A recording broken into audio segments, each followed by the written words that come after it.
Sa panahon po natin ngayon ay maraming crypto traders at investors ang nalilito kung saan po papunta ang cryptocurrency market. Ang balitang tungkol dito kay Sui ay tila isang liwanag sa gitna ng dilim para sa mga Pinoy crypto enthusiast. Habang marami pong altcoins ang bumabagsak dahil sa mataas na selling pressure, itong si Sui ay nagpapakita po ng kakaibang lakas. Nananatili po itong matatag sa mga mahalagang support levels nito. Ngunit sapat ba ito para magtuloy-tuloy ang pag-angat nito at abutin ang presyong $5 o higit pa? Yan po ang siyang ating pag-uusapan sa video na ito. Pero bago po tayo magpatuloy, ay nais ko lamang po munang bigyang linaw ang aking disclaimer kung saan ang nilalaman po ng video na ito ay hindi po ito isang financial advice. For education and information purposes lamang po ang layunin nito. Ayan, umpisan po natin sa kung ano po ang nangyayari sa presyo ni Sui ngayon. Kung titignan po natin ang galaw ng presyo ni Sui sa 4-hour chart, ayan, ito po yung 4-hour chart natin mula kay Coinbase. Makikita po natin ang isang rising channel pattern.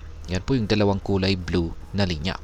Ang ibig sabihin po nito ay unti-unti pong tumatas ang presyo sa loob ng isang tiyak na range, price range. Sa kabila po ng pagbagsak ng trend ng mas malawak na crypto market, itong si Sui ay nag-breakout mula sa isang falling channel. Nagpapakita po ito ng potensyal para sa isang bullish movement. Ayan. Ganyan pa man ay malaki po ang pressure malapit sa psychological level na $5. Nahihirapan po itong mag-close ng tuluyan sa itaas ng $4.75 dahil po sa malalaking rejections mula sa mga sellers. Sa madaling salita ay habang sinusubukan po ng presyo ni Sui na tumaas, marami pong mga nagbebenta dahilan upang bumaba itong muli. Ngayon ay ano naman po ang sinasabi ng Fibonacci levels? Gamit po ang Fibonacci retracement tool, makikita na ang presyo ni Sui ay nagko-consolidate sa pagitan po ng 61.80%. Yan po ay nasa presyong $4.44 at 78.60%. Kung saan ay yan naman po ay nasa presyong $4.75. Ibig sabihin ay sa loob po ng price range na ito, nagkakaroon ng labanan sa pagitan po ng buyers at saka sellers. Nitong noong nagkaroon po ng pullback, bumagsak po ang presyo sa $4.07. Ngunit mabilis din po itong nakabangon yan, or bumawi dahil sa matibay na psychological support nito. Ngayon, si Sui po ay nasa presyong $4.3850 kung saan ay meron po itong kaunting pagtaas na 1.16% na intraday. Ngunit bumaba pa rin ng 6.67% kahapon.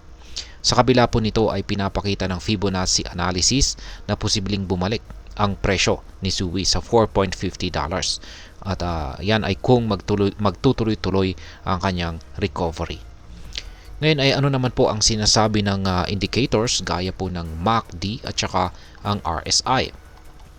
Ayan, check natin kung may yan, ayun, balikan natin yung chart natin. Yung nandito po yan sa ibaba, yan po yung MACD at saka RSI.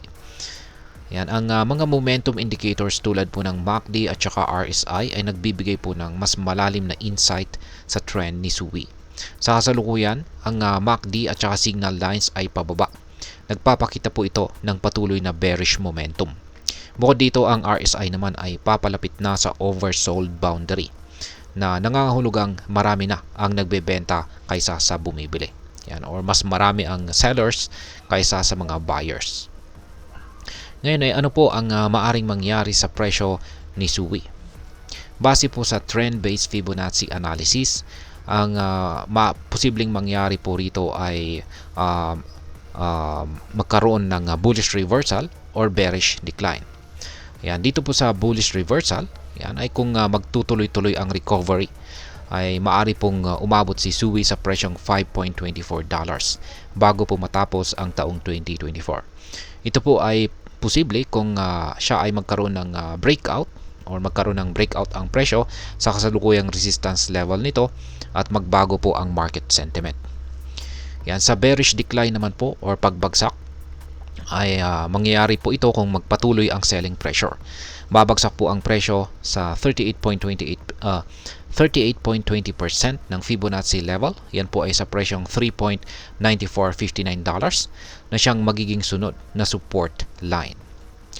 Ngayon ay ano naman po ang maaring maging epekto nito para sa atin bilang mga Pinoy crypto enthusiast. Yan, particular po sa mga nag-i-invest or nag-trade dito kay Suwi. Yan, ang paggalaw ng Suwi ay mahalagang bantayan dahil ito po ay nagbibigay ng oportunidad at saka babala.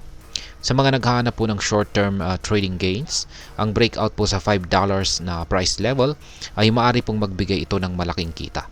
Ngunit ang pabagsak po na momentum ni Suwi sa mas malawak na market ay nangangahulugang ito po ay nagbibigay ng babala para sa isang mataas na risk. Para sa mga long-term investors naman, ang kasalukuyang presyo ay maaari pong ituring na entry point kung saan ay meron pong malakas na potensyal si Suwi na makabalik at mag-set up ng bagong all-time high. Ngayon ay ano naman po ang aking masasabi tungkol dito? Si Suwi ay nagpapakita po ng kakaibang resilience sa gitna ng bearish market na bihirang makita po sa ibang mga altcoins. Ngunit dapat pa rin po tayo maging maingat. Ayan. At wag po nating kalimutang mag-diversify at saka maglaan lamang ng kapital na kaya nating mawala. Ang cryptocurrency market ay puno po kasi ng uncertainties. Kaya't mahalaga ang tamang pag-aaral, analysis at saka disiplina. At sa huli, itong si Suwi ay isang magandang halimbawa ng oportunidad at saka risk na sabay na umiiral sa cryptocurrency. Kaya kung kaya mo pong balansehin ang dalawang ito, malaki ang tsansa mong magtagumpay bilang isang crypto investor. At ayan, hanggang dito na lamang po tayo sa video na ito mga ka-crypto. Sana po ay inyong nagustuhan ang aking paliwanag sa video na ito. Kung inyo po itong nagustuhan, pakiclick lamang po ang like button nito. Marami pong salamat sa panonood. Ingat po tayo lagi at God bless po sa ating lahat.